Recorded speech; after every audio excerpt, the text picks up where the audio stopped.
बोले मुनि श्री 108 प्रणम्य सागर जी महाराज की जय। चलिए चलते हैं गुरुवर के पावन चरणों में और आप सभी भक्तों के मन में उठने वाली जिज्ञासाओं का समाधान प्राप्त करते हैं। आज की पहली जिज्ञासा वाईके जैन नोएडा से। नमोस्तु गुरुदेव। विसंयोजना नारकियों व देवों में बताई, क्या त्रियंश में ही कर सकते हैं? हाँ, जो भी सम्यक दृष्टि जीव होते हैं वो किसी भी गति के हों, उनमें विसंयोजना पाई जा सकती है। जब नारकी जीवों में पाई जाती है तो त्रियंश जीवों में भी कोई निषेध नहीं है। सम्यक दृष्टि जीव होना चाहिए, वो विसंयोजना करने के परिणाम कहीं पर भी उत्पन्न कर सकता है। प्रभा जैन कर्नाटका से। नमोस्तु गुरुदेव। ये सब समझने के लिए मतलब जीवकांड जी के लिए हमें द्रव्यानुयोग का स्वाध्याय होना आवश्यक है क्या? और इधर जीव समास कथन का यहाँ क्या प्रयोजन है? कोई भी ग्रंथ जब हम पढ़ते हैं तो हमें उस समय पर उसी की मुख्यता को ध्यान में रखना चाहिए। जिस समय पर हम जीवकांड ग्रंथ पढ़ रहे हैं तो हमें जीवकांड की ही मुख्यता से जो विषय दिया जा रहा है हमें उसी पर फोकस करना चाहिए। किसी भी ग्रंथ को समझने के लिए किसी दूसरे अनुयोग की कभी कोई आवश्यकता नहीं होती है। पहले हम एक एक करके सभी अनुयोगों का ज्ञान कर लें, उसके बाद में हम फिर एक दूसरे की तुलना करते हुए विवक्षाओं को समझते हुए वो हम ज्ञान प्राप्त करेंगे, वो बात की बात होती है। इसलिए जीवकांड पढ़ते हुए द्रव्यानुयोग की कोई बहुत आवश्यकता हो ऐसा कुछ नहीं है। और जो आपका विचार है कि ये जीवकांड पढ़ते हुए हमें इससे क्या लाभ होगा, तो जब तक हमें जीवों का सही ज्ञान नहीं होगा तब तक हम अपने जीवन की कोई भी शुरुआत व्रत आदि के माध्यम से कभी नहीं कर सकते हैं। क्योंकि व्रतों का पालन करने में सबसे पहले अहिंसा व्रत आता है, और अहिंसा व्रत का पालन वही कर सकता है जिसे जीवों का सही ज्ञान हो कि जीव कितने होते हैं, कहाँ होते हैं, कहाँ पर उत्पन्न हो सकते हैं, किस किस प्रकार की उन जीवों की योनि स्थान हो सकते हैं। इन सबको ध्यान में रख कर के ही आप अहिंसा आदि का पालन कर सकते हैं। जब आपको जीवों का विस्तार से ज्ञान होता है तब आपके अंदर उन जीवों के प्रति अपने आप एक दया का भाव भी पैदा हो जाता है। और सबके बीच में जब हम अपने आप की आत्मा को देखते हैं तो अपनी आत्म कल्याण का भाव भी उससे पैदा हो जाता है। इसलिए केवल द्रव्यानुयोग के माध्यम से इतना आत्म कल्याण का भाव पैदा नहीं होता। पहले हमें यह पता पड़ जाए कि संसार किन जीवों से भरा हुआ है, और उन भरे हुए जीवों के बीच में हम भी एक जीव हैं, तो हमें अपने आत्म कल्याण की इच्छा बलवती बनती है। इसी हेतु यह जीव ज्ञान सिखाया जाता है, जीव कांड का ज्ञान दिया जाता है। उज्ज्वला राव का नागपुर से। नमोस्तु गुरुदेव। सभी निगोदिया जीव वनस्पति कायिक ही होते हैं क्या? हाँ, निगोद जीवों में जो उनके लिए काय होगी तो वो वनस्पति काय ही होगी, क्योंकि वनस्पति काय के ही जो साधारण वनस्पति कायिक भेद हैं वही निगोद जीवों के माध्यम से समझाए जाते हैं। इसलिए जहाँ जहाँ पर निगोद जीव कहा जाए वहाँ वहाँ पर समझ लेना कि ये स्थावर हैं, एक इंद्रिय हैं। तो स्थावर में भी कौन से स्थावर हैं? तो वनस्पति काय संबंधी स्थावर हैं। पृथ्वी काय नहीं है, जल काय नहीं है, अग्नि काय नहीं है, वायु काय नहीं है, तो क्या बचा? तो केवल वनस्पति काय बचा। तो इसलिए जहाँ जहाँ पर निगोदी जीव होते हैं उन्हें हम वनस्पति का एक स्थावर जीव मान लेना चाहिए, यही शास्त्रों में लिखा हुआ है। ऋचा जैन मुजफ्फरनगर से। नमोस्तु गुरुदेव। गाथा नंबर 65 में आपने बताया कि योग के कारण सहयोगी केवल के वेदनीय कर्म का आश्रय होता है, तो क्या मात्र साता वेदनीय का होता है और क्या वो इसका वेदन करते हैं? ये बात तो पहले भी काफ़ी अच्छे ढंग से समझाई जा चुकी है कि आश्रव कोई भी हो सकता है, वह साता का भी हो सकता है, असाता का भी हो सकता है, किंतु उस आश्रव का वेदन उन्हें इस तरह से नहीं होता कि उसका प्रभाव उनके ऊपर पड़े। क्योंकि जो कर्म के रूप में आश्रव हो रहा है वो आश्रव तो उनके लिए इतना इफेक्टिव नहीं होता कि वह उनके अंदर उस तरह का भाव उत्पन्न कर सके। उसकी वजह बताई जा चुकी है कि जिनको अनंत सुख की प्राप्ति हो चुकी है तो उन्हें यह असाता का आश्रव भी कोई फल देने वाला नहीं, और उन्हें निरंतर जो कर्म के रूप में असाता है वो अलग और जो साता कर्म का हमेशा जो एक नौकर्म वर्गणाओं के रूप में आश्रव होता है वो अलग, वो उनके लिए हमेशा चलता रहता है। इसलिए उन्हें इस तरह के असाता वेदनी से किसी भी तरह की कोई भी पीड़ा की या दुख की अनुभूति नहीं होती है, क्योंकि वो अनंत सुख में वो असाता का उदय ऐसे समझो जैसे समुद्र में विष की एक छोटी सी हल्की सी कणिका, जिसका कोई प्रभाव उनके ऊपर पड़ने वाला नहीं है। पुष्पा जैन, कृष्णा नगर, दिल्ली से। नमोस्तु गुरुदेव। आपने संयोगी और अयोग केवली के अंतरों में बताया कि सुयोगी केवल खुद कर्म राज से रहित है, तो वो किस प्रकार कर्म रज से रहित है, क्योंकि 3 से 85 प्रकृति सत्ता में पड़ी है। जो अभी कर्मरज है वो अघातिया कर्मों की ही है। अभी उन्हीं 3 कर्मों के मुख्य रूप से जो अभी नाम कर्म है, गोत्र कर्म है, वेदनी कर्म है, ये 3 कर्मों का तो अभी सद्भाव है, ये आयु कर्म का सद्भाव चल ही रहा है। तो इसी कर्मरज के कारण से वह संयोगी जिन अभी कर्मरज से रहित नहीं कहे जाते, लेकिन वह ज्ञानावरण दर्शनावरण आदि कर्मों से रहित हो गए हैं, इसलिए वह कर्म रहित भी कहे जाते हैं। अपेक्षा भेद से हमें समझना पड़ता है कि किस अपेक्षा से कहाँ पर क्या कहा जा रहा है। बोली मुनिश्री 160 प्रणम्य सागर जी महाराज की जय। आचार्य नेमिचंद्र देव विरचित गोमट सार जीव कांड की मंगल देशना पूज्य गुरुवर के मुखारबिंद से हमें प्राप्त हो, इसी भावना से गुरुवर के चरणों में त्रिवार नमोस्तु निवेदित करते हैं। हे गुरुदेव, नमोस्तु नमोस्तु नमोस्तु। सिद्धं शुद्धं परमिय जिणिन्दवर्णेमि चन्दमकलङ्कं गुणरयणभूषणोदयं जीवस्य परुवणं बोच्छम्। गोमट्टसार जीवकांड ग्रंथराज में जीवों के प्रूपणा करते हुए जीव समास का वर्णन किया जा रहा था। जीव समास में आपको पहले 14 प्रकार के जीव समास बताए थे, फिर आपके सामने 19 प्रकार के जीव समास आए थे, 57 प्रकार तक के जीव समास बताए जा चुके थे। लेकिन बीच में एक क्रम फिर पैदा हुआ, उत्पन्न हुआ कि हम आपको जीव समासों को स्थान, योनि इत्यादि के माध्यम से भी बताएंगे। यहाँ पर स्थान का वर्णन प्रारंभ हुआ था। एक स्थान का मतलब सामान्य रूप से संसारी जीवों को हम कहेंगे तो वो एक स्थान बन जाता है। जब हम उनके त्रस स्थावर 2 भेद कर देते तो 2 स्थान बन जाते हैं। ऐसा करते करते लगभग 10 स्थानों तक आपके लिए ये प्रूपणा बताई जा चुकी थी। अब हम गाथा नंबर 76 के माध्यम से आगे के स्थानों के चर्चा करते हैं। गाथा नंबर 76। पण जुगले तस सहिए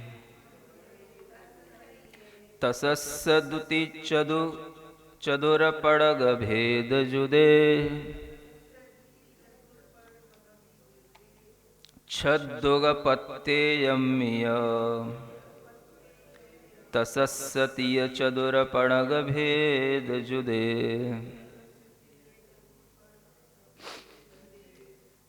स्थान बताने के लिए जैसे 10 स्थान तक बताया जा चुका था, अब 10 के आगे 11वां स्थान जीव समास की अपेक्षा से कैसे बनेगा। यानी कि हमें सभी जीवों का संक्षेपीकरण करके सबको ग्रहण भी करना है और स्थान की संख्या होनी चाहिए 11। तो उसी के लिए यहाँ विधि बताई जा रही है कि सबसे पहले पण जुगले तस सहिए, 5 युगल में अगर हम त्रस को जोड़ देते हैं तो हमारे लिए 11 का स्थान बन जाएगा।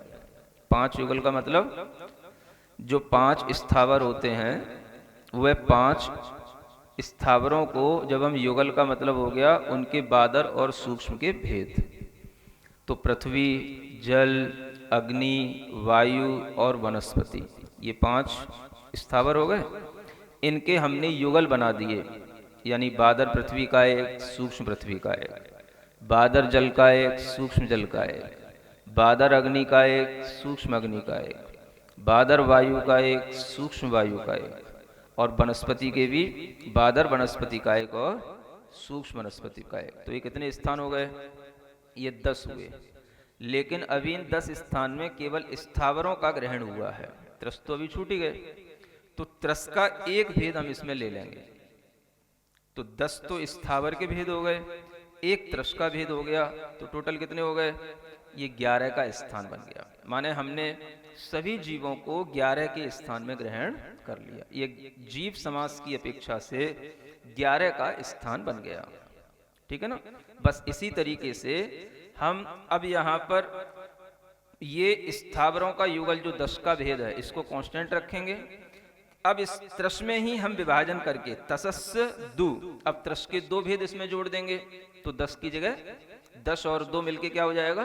12। लेकिन त्रस के 2 भेद कौन से होंगे? तो एक विकलेंद्रीय और एक सकलेंद्रीय। इसमें त्रस के 2 भेदों में सारा का सारा इंक्लूड हो जाता है। विकलेंद्रीय कह दिया तो सभी आ गए, 2 3 इंद्रिय 4 इंद्रिय, और शकलेंद्रीय कह दिया तो 5 इंद्रिय आ गए। तो केवल अगर हम इसके त्रस के 2 भेद किए, विकलेंद्रीय और शकलेंद्रीय, तो क्या हो गया? त्रस के ये 2 भेद ऊपर वाले 10 भेदों में हमने जोड़े तो कितने हो गए? ये 12 का स्थान हो गया। इसी तरीके से फिर आचार्य कहते हैं तसस्य, इसको ध्यान में रखते हुए इसके 2 भेद के बाद 3 भेद इसमें त्रस के 3 भेद जोड़ दो। यानी स्थावर युगल का जो 10 भेद थे उसमें अब त्रस के 3 भेद जोड़ना है। तो 10 में 3 भेद कैसे बनेंगे? तो अब यहां पर हम उस त्रस के एक विकलेंद्रीय और पंचेंद्रीय का या सकलेंद्रीय का अब हम 2 भेद कर देंगे, एक संगी और एक असंगी। तो ये 3 भेद हो गए त्रस के। इन 3 भेदों को जब हमने इसमें जोड़ दिया तो 10 और 3 13 भेद वाला स्थान हो गया। तो बस यही इसमें सिखाया जा रहा है, स्थान बनाना सिखाया जा रहा है ना? फिर 14 का स्थान बनाएंगे तो त्रस के 4 भेद करके हम उसमें जोड़ देंगे। तो त्रस के 4 भेद कैसे होंगे? तो अब हम यहाँ पर त्रस के 4 भेद, 2 इंद्रिय, 3 इंद्रिय, 4 इंद्रिय और 5 इंद्रिय, ऐसे त्रस के 4 भेद करके ऊपर वाले 10 में हम जोड़ देंगे तो 10 और 4 14 का स्थान हो जाएगा। ठीक है? फिर पणग भेद विदे, अब त्रस के हमें यहाँ पर 5 भेद जोड़ देना है। तो त्रस के 5 भेद कैसे होंगे? तो 2 इंद्रिय, 3 इंद्रिय, 4 इंद्रिय और पंचेंद्रिय के संगी और असंगी। तो ये 5 भेद कर लिए, इनको हमने जोड़ दिया तो 15 का भेद आ गया, 15 का स्थान आ गया। ठीक है ना? है इंटरेस्टिंग, सिंपल बिल्कुल, है ना? तो इस तरह से इन त्रसों के भेदों के साथ में स्थावर के भेदों को 10 कांस्टेंट रख करके हमने कितने स्थान बना लिए? 15 स्थान बना लिए। अभी हमें आगे और बनाना है। कहाँ तक बनाना है? हमें जो है ये 19 स्थान तक अभी बना करके ले जाना है। तो कैसे बनाना है? आगे आचार्य कहते हैं छद्दुग पत्ते यम्मीय, है ना? अब यहां पर क्या करना है?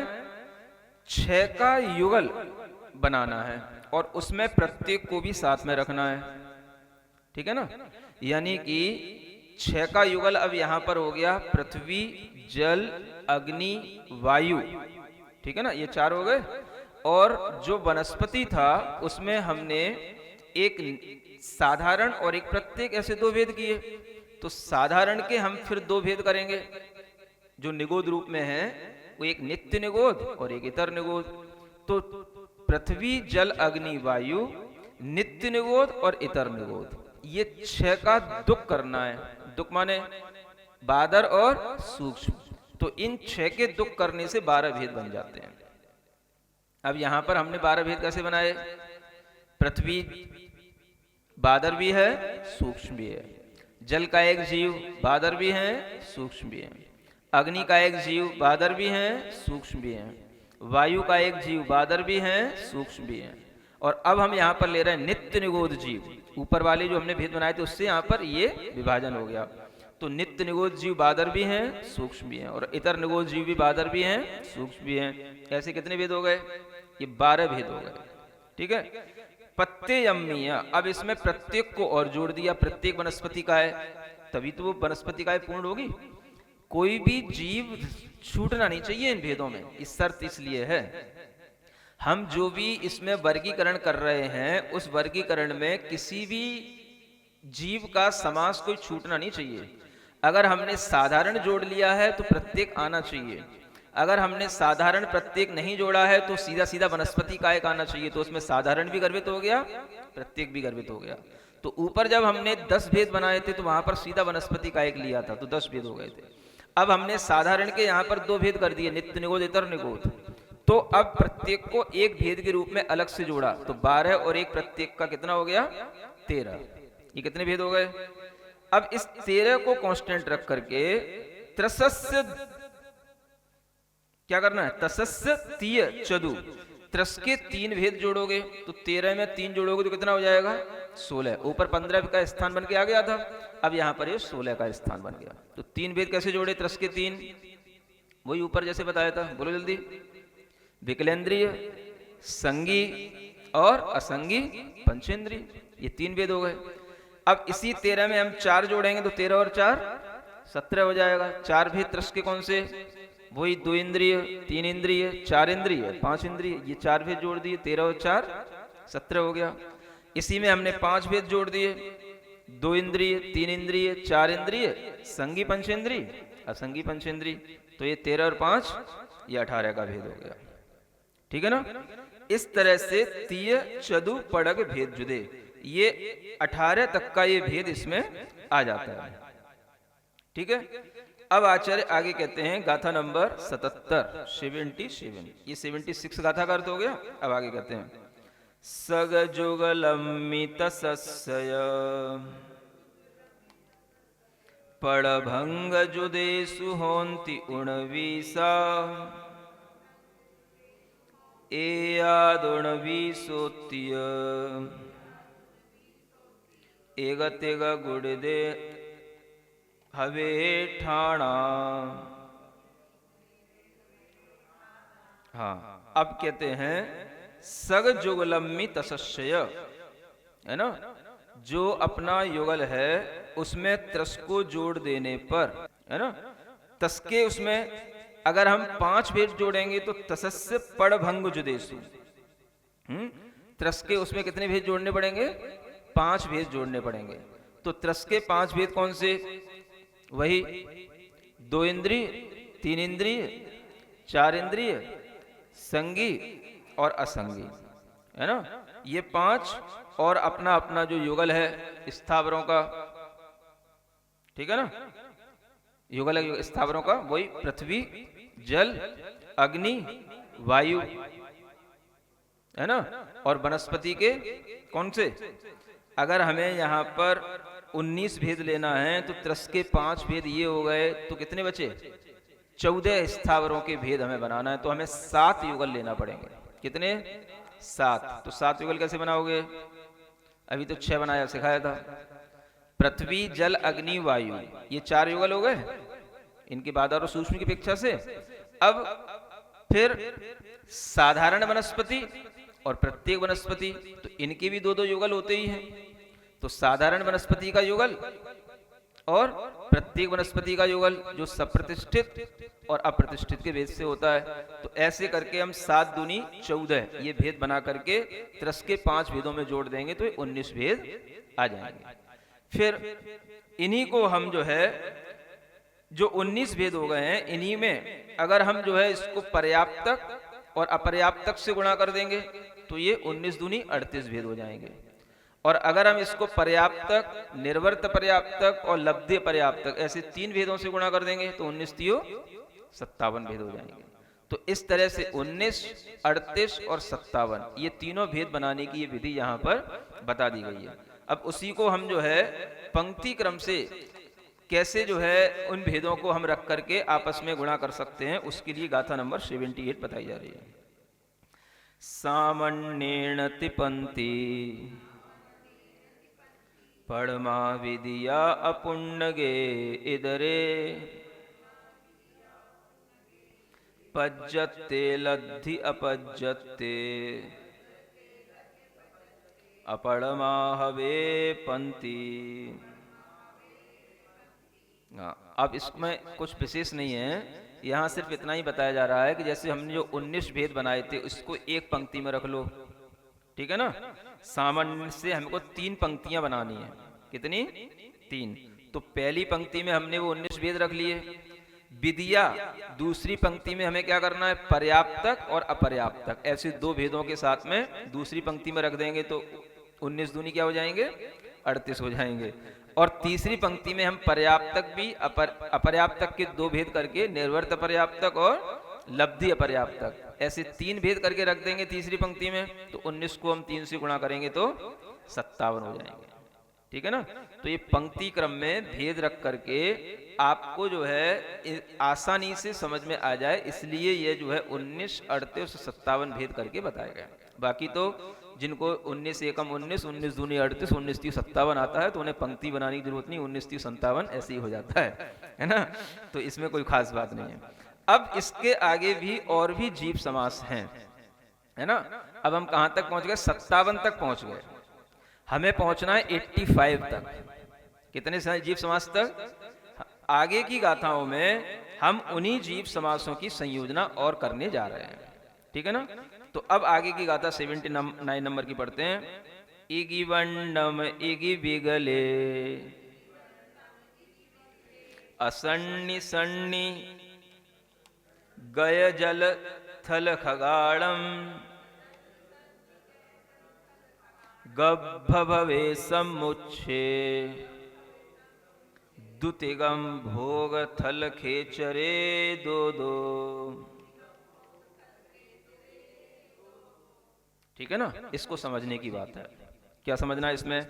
अब हमें कितने जीव समास बनाना है आगे चल करके, और जीव समास बनाना है 85। अब देखो कैसे बनाते हैं। इगी वंडम इग बिगले, है ना। इग वंडम का मतलब हो गया 51। इग वंडम माने 51, 51। पहले हमने कितने बना लिए थे, 57। तो हमने क्या किया, इसमें से जो 51 भेद हैं उनको हम ज्यों का त्यों निकाल के रख ले रहे अलग। ठीक है। ये किसके हैं, इग विगले, ये एक इंद्रियों के और विकलेंद्रियों के भेद जो 51 हैं ये हम अलग निकाल के रख ले रहे हैं। किन किन के निकाल लिए हमने, एक इंद्रियों के और विकलेंद्रिय। 57 में से एक इंद्रिय और विकलेंद्रिय संबंधी 51 भेद हमने ज्यों के त्यों रख लिए। बचे कितने थे, 6, है ना। अब हम उसी का और वर्गीकरण करेंगे। अब वो बचा क्या, एकलेंद्रिय निकल गया, विकलेंद्रिय निकल गया, एक इंद्रिय विकलेंद्रिय, तो बचा क्या, सकलेंद्रिय। सकलेंद्रिय माने पंचेंद्रिय, है ना। तो पंचेंद्रिय का भेद करना है। अभी तक तो आपने पंचेंद्रिय के दो ही भेद सुने हैं, संगी और असंगी। अब थोड़ा सा दिमाग खोल के रखो। अब आपको इतने सारे भेद बताए जाने, किसके, पंचेंद्रिय के। अभी तक जो भेद चल रहे थे वो मुख्य रूप से किसके हो रहे थे, एक इंद्रिय के, है ना। अब यहाँ पर बीच के 2 इंद्रिय के तो उतने ही हैं, 2 इंद्रिय 3 इंद्रिय 4 इंद्रिय के तो वो पर्याप्त पर्याप्त जहां जरूरत पड़ जाती वैसा जोड़ लेते अपन। तो अब यहाँ पर पंचेंद्रिय के भेद शुरू होते हैं। तो पंचेंद्रिय में सबसे पहले हम लेते हैं त्रियंचों को, क्योंकि पंचेंद्रिय में त्रियंच भी होते हैं, पंचेंद्रिय में मनुष्य भी होते हैं, पंचेंद्रिय में देव भी आएंगे, पंचेंद्रिय में नारकी भी आएंगे। तो सबसे पहले पंचेंद्रिय त्रियंचों के भेद बनाते हैं। और उन पंचेंद्रिय त्रियंचों में भी 2 प्रकार के पंचेंद्रिय त्रियंच आ जाएंगे, एक कर्म भूमि के और एक भोग भूमि के। कौन कौन से, एक कर्म भूमि के पंचेंद्रिय त्रियंच और एक भोग भूमि के। तो सबसे पहले अब हम कर्म भूमि के पंचेंद्रिय त्रियंचों पर ध्यान दे रहे हैं। समझना, धीरे धीरे हम कहां कहां चलते चले जा रहे हैं। पंचेंद्रिय त्रियंचों में कहां पर आ गए हम, कर्म भूमि में। अब कर्म भूमि में भी 2 प्रकार के जीव होते हैं, या तो वो गर्भज होंगे या सम्मूर्छन होंगे। क्या सुना, या तो वो गर्भज होंगे या सम्मूर्छन होंगे। तो गर्भज पंचेंद्रिय त्रियंचों के भेद अलग बनाएंगे और सम्मूर्छन पंचेंद्रिय त्रियंचों के भेद होंगे वो अलग बनाएंगे। तो अब हम पहले गर्भज पर ध्यान देते हैं। तो गर्भज जो पंचेंद्रिय त्रियंच होते हैं वो 3 प्रकार के होते हैं, एक जलचर होते हैं, एक थलचर होते हैं और एक नभचर होते हैं। पंचेंद्रिय त्रियंच 3 प्रकार के होंगे। जलचर माने जल में रहने वाले, थलचर माने भूमि पर चलने वाले, और नभचर माने आकाश में उड़ने वाले जो पक्षी होते हैं वो भी त्रियंच होते हैं। तो ये भी जो है 3 प्रकार के गर्भज होते हैं। ठीक है ना। अभी हम किसके भेद बना रहे हैं, गर्भजों के। तो अब इनमें भी हमें विभाजन करना है। अब जलचर भी 2 प्रकार के होंगे, संगी भी होंगे असंगी भी होंगे, थलचर भी संगी होंगे, असंगी होंगे, नवचर भी संगी होंगे, असंगी होंगे। आप लोग अगर चार्ट बनाते रहोगे हमारे साथ तो समझ में आएगा, या फिर पहले सुन लो, फिर बाद में बैठ करके फिर से सुन करके चार्ट बनाना तो समझ में आएगा। ठीक है ना, कठिन कुछ नहीं है, बस आप चार्ट बना लोगे तो सब आपके दिमाग में फिट हो जाएगा।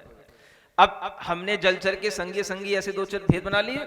अब ये संगी भी एक अपर्याप्तक भी हैं और एक पर्याप्तक भी हैं, असंगी भी पर्याप्तक भी हैं, अपर्याप्तक भी हैं। तो जैसे जलचर में ऐसी थलचर में ऐसी नवचर में। अब देखो हमने कितने भेद बना लिए। गर्भस्थ तो एक ऊपर भेद हो गया, वो तो अलग हो गया है ना। भेद शुरू हुए जलचर, थलचर, नवचर, तीन ये हो गए। तीनों के दो दो भेद किए, संगी और असंगी, तो कितने हो गए? 3 दूनी 6। और फिर 6 के भी दो दो भेद किए, पर्याप्तक और अपर्याप्तक, तो 6 दूनी 12। ठीक है ना। इसमें ये 12 भेद बन गए किसके? ये गर्भज कर्म भूमि के पंचेंद्रिय त्रियंचों के 12 भेद बन गए। ठीक है। जब सम्मूर्छन की बात आएगी तो बाकी सिस्टम सब यही रहेगा। पर्याप्तक और अपर्याप्तक में हम वहां पर 3 भेद बना लेंगे, एक पर्याप्तक, एक निर्वर्त पर्याप्तक और एक लब्धि अपर्याप्तक, है ना। क्योंकि वहां पर जो है ये तीनों प्रकार के भेद मिलेंगे। तो क्या होगा? सम्मूर्छन में जलचर भी होते हैं, सम्मूर्छन थलचर भी होते हैं, सम्मूर्छन नवचर भी होते हैं, और वो सभी संगी भी हैं, असंगी भी हैं। तो 3 दूनी 6, और 6 के फिर हम 3 से गुणा करेंगे, पर्याप्तक, निर्वर्त पर्याप्तक और लब्धि अपर्याप्तक। ठीक है ना। तो 6 तियो 18, ऐसे इनके सम्मूर्छन के हमने 18 भेद बनाए। ठीक है ना। 18 ये हो गए और 12 ऊपर हो गए थे, कितने हो गए? ये 30 भेद हो गए। ये 30 भेद कर्म भूमि के पंचेंद्रिय त्रियंचों के हो गए। समझ आया? 30 भेद किसके हो गए? कर्म भूमि के। अब भोग भूमि के पंचेंद्रिय त्रियंचों की बात करते हैं। ठीक है ना। इससे आपको पता पड़ेगा कि पंचेंद्रिय त्रियंचों में कितनी कितनी भिन्नताएं किन किन क्षेत्रों के हिसाब से आ जाती हैं। हाँ? तो भोग भूमि में जो होते हैं वहां जलचर जीव नहीं होते हैं, वहां थलचर होंगे और नवचर होंगे। कौन कौन से? थलचर और नवचर। तो भोग भूमि में 2 प्रकार के भेद किए हमने। ठीक है। और वो दोनों जीव दोनों प्रकार के पर्याप्तक भी होंगे और अपर्याप्तक भी होंगे। पर्याप्तक भी और अपर्याप्तक, तो कितने हो गए? 2 दूनी 4 हुए। तो 30 और 4 कितने हो गए? 34 हो गए। समझ आ रहा है? 51 भेद हमारे पहले से बने हुए रखे थे। हमने यहां पर पंचेंद्रिय त्रियंचों के ये 85 भेद इसमें बनाने के लिए, इसमें अभी हमने पंचेंद्रिय त्रियंचों के इन भेदों को इसमें इस तरीके से जोड़ लिया, एक कर्म भूमि के और एक भोग भूमि के। ठीक है ना। अभी हमने केवल इसमें त्रियंचों को शामिल किया है, तो त्रियंचों के साथ ये हमारे 85 भेद बन गए। अब हम और भी सबको शामिल करेंगे तो हम बना लेंगे 98। कितने? समझ आ रहा है? 85 तो केवल अभी किसके साथ बने? त्रियंचों के साथ। अब हम आगे भी जो अभी हमारे पास रह गए मनुष्य, अभी हमने मनुष्यों की तो चर्चा ही नहीं की, तो मनुष्यों में भी भेद भिन्नताएं हैं, उनके भी वर्गीकरण होंगे, और देव और नार की भी होंगे। तो सब गति के मिलाकर के हम 98 जीव समास बनाएंगे, 98। ठीक है। उसके लिए आपको आगे की गाथा पढ़नी पड़ेगी। गाथा नंबर 80 में जो लिखा है, गाथा नंबर 79 में सिर्फ इतना ही लिखा हुआ था कि ये असंगी, संगी, ये इनके जल, थल और खग, ये लिखा था ना। तो वही जल, थल, खग करके हमने उसको असंगी और संगी किया। फिर ये गब्ब भवे, ये सब गर्भज के हो गए थे, है ना।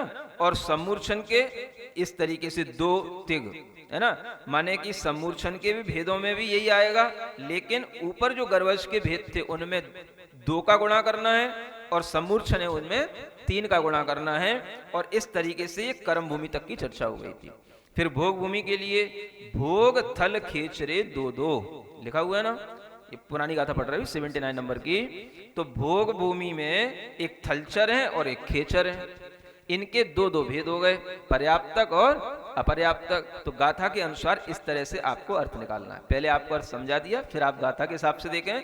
तो भोग भूमि में थलचर और खेचर, इनके दो दो लिखा हुआ है, तो दो दो चार भेद ये हो गए। तो भोग भूमि के ये 4 भेद और कर्म भूमि के 30 भेद, ऐसे 34 भेद 51 में मिला लेते हैं तो हम 85 संख्या तक पहुंच गए।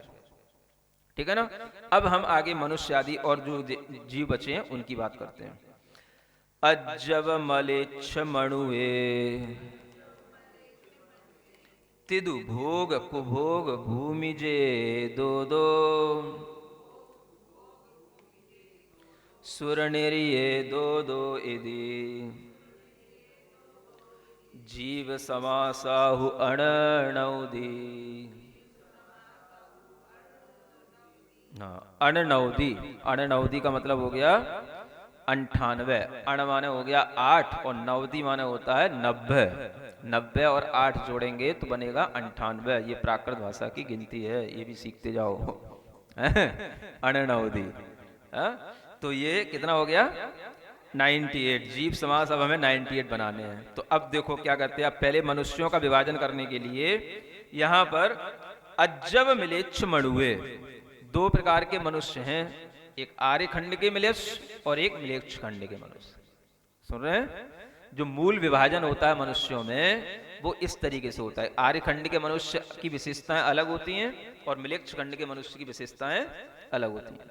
तो आर्य खंड के मनुष्य और मिलेच्छ खंड के मनुष्य, इनके जब हम भेद करेंगे तो तीदु, यानी आर्य खंड के मनुष्यों के तो 3 भेद करना और मिलेच्छ खंड के मनुष्यों के 2 भेद करना।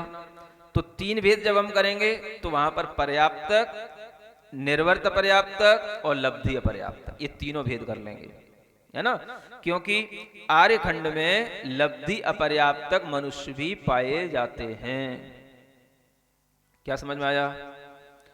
लब्धि अपर्याप्तक जो मनुष्य होते हैं, जो एक श्वास में 18 बार जन्म मरण करेंगे लेकिन हैं पंचेंद्रिय, तो उनकी आयु केवल श्वास का 18वां भाग है। ऐसे जो लब्धि अपर्याप्तक मनुष्य होंगे, पंचेंद्रिय होंगे, संगी होंगे, वो केवल आर्य खंड में ही होंगे। माने आर्य खंड के मनुष्यों के शरीर में ही ये लब्धि अपर्याप्तक समूर्छन जीव उत्पन्न होते हैं। समझ आ रहा है। लेकिन मिलेच्छ खंड में लब्धि पर्याप्तक नहीं होंगे, या तो पर्याप्तक होंगे या निर्वर्त पर्याप्तक होंगे। तो आर्य खंड के मनुष्यों के तो हो गए 3 भेद और मिलेच्छ खंड के मनुष्यों के हो गए 2 भेद। तो कितने हो गए मनुष्यों के कुल मिलाकर के 5 भेद हो गए। ठीक है ना, एक सामान्य से। ये तो हो गए कर्म भूमि की अपेक्षा से। अब आचार्य कहते हैं भोग कुभोग भूमि जे दो दो, है ना। भोग भूमि के मनुष्य अलग हैं और कुभोग भूमि के मनुष्य अलग हैं। तो भोग भूमि के मनुष्यों के भी 2 भेद बनाने आपको। तो वहां पर भी पर्याप्तक और निर्वर्त पर्याप्तक, है ना। और कुभोग भूमि में भी पर्याप्तक और निर्वर्त पर्याप्तक, लब्धि पर्याप्तक वहां पे भी नहीं होते हैं। तो 2-2 भेद इनके हो गए। तो कितने हो गए 4 हो गए। तो कितने हो गए कुल मिलाकर के 9 भेद हो गए। ठीक है ना। अब सुर निर्ये 2-2 यदि देव हैं तो देव में भी 2 भेद बनेंगे। देव या तो पर्याप्तक होंगे और पर्याप्तक होने से पहले उनकी निर्वर्त पर्याप्तक अवस्था भी रहती है। तो 2 भेद उनके हो गए, निर्वर्त पर्याप्तक वाले देव और पर्याप्तक वाले देव। ऐसे ही नारकी, निर्वर्त पर्याप्तक वाले नारकी और पर्याप्तक नारकी, वहां पर भी लब्धि अपर्याप्तक नहीं होते हैं। समझ आ गया। तो लब्धि अपर्याप्तक जीव वैसे इंद्री की अपेक्षा से देखोगे तो सब जगह हैं। 1 इंद्री में भी हैं, 2 इंद्री में भी हैं, 3 इंद्री में भी हैं, 4 इंद्री में भी हैं, 5 इंद्री में भी हैं, है ना। लेकिन 5 इंद्री में, तिर्यंशों में है, मनुष्यों में सब जगह नहीं है। मनुष्यों में मिलेच्छ खंड में नहीं, भोग भूमि में नहीं, कुभोग भूमि में नहीं, लब्धि अपर्याप्त मनुष्य, और देवगति में और नरक गति में नहीं। तो इस तरह से हमें ये ध्यान में रख करके ये सब जो है हमें जीव समास बनाना चाहिए। तो 9 भेद तो हो गए थे मनुष्यों के, 2 भेद हो गए देवों के और 2 भेद हो गए नारकियों के। 9 और 4 13, 85 में 13 और जोड़ लो, कितने हो गए 98 हो गए। ये अणनौदी जीव समासा होती, ये 98 जीव समास हो गए। समझ आ रहा है। तो इससे हमने पूरे 3 लोक के अंदर जीव के विभाजन समझ लिए, मनुष्य गति के भी विभाजन समझ लिए, सबका इसमें हमने गर्भित कर लिया, मनुष्य गति के भी, तिर्यंश गति के भी, देव गति के भी, नरक गति के, है ना। तो ये विशेषताएं आपको पता होनी चाहिए कि भोग भूमि के त्रियंशों में क्या विशेषता हमें समझ में आई जीव समाज से, कि वहां पर जलचर जीव नहीं होते, इसलिए वहां पर केवल दो भेद किए। जब हम मनुष्यों की विशेषता देखने बैठे तो हमें मिलेच्छ खंडी के मनुष्यों की विशेषता समझ में आई कि वहां पर लब्धि पर्याप्तक मनुष्य नहीं होते। ऐसे ही भोग भूमि में, कुभोग भूमि में भी लब्धि पर्याप्तक मनुष्य नहीं होते। तो ये हमें लब्धि पर्याप्तक जीवों का ज्ञान अच्छे ढंग से रखना चाहिए, और ये बहुत कुछ ज्ञान आपको नई छेड़ाला की पहली ढाल में दिया गया है, समझ आ रहा है। और उसमें जो भी इन लब्धि अपर्याप्तक जो जीव होते हैं, ये जब लगातार जन्म मरण करते हैं तो इनके एक भव को क्षुद्र भव कहा जाता है, क्योंकि श्वास के 18वें भाग में जन्म ले रहा है, तो इससे छोटा कोई दूसरा भव नहीं होगा, तो इसलिए इसको क्या बोलेंगे, क्षुद्र भव। तो वह एक क्षुद्र भव अगर एक श्वास के 18वें भाग में लेता है तो वह ऐसे कितनी बार उसी एक पर्याय में लगातार जन्म मरण करता रहेगा, तो उन क्षुद्रक भवों की संख्या भी उस छेड़ाला में बताई गई है, समझ आ रहा है। 66,132 क्षुद्र भव होते हैं, किसके, एक इंद्री के, किसके, एक इंद्री में। एक इंद्री में लगातार जन्म मरण करेगा तो कितनी बार कर सकता है, 66,132। दो इंद्री के 80, तीन इंद्री के 60, चार इंद्री के 40 और पंचेंद्री के 24। ये लगातार होने वाले क्षुद्र भवों की संख्या है। दो इंद्री में लगातार कितनी बार जन्म मरण करेगा क्षुद्र भव के साथ में, यानी लब्ध पर्याप्तक जीव के पर्याय में, तो 80 बार।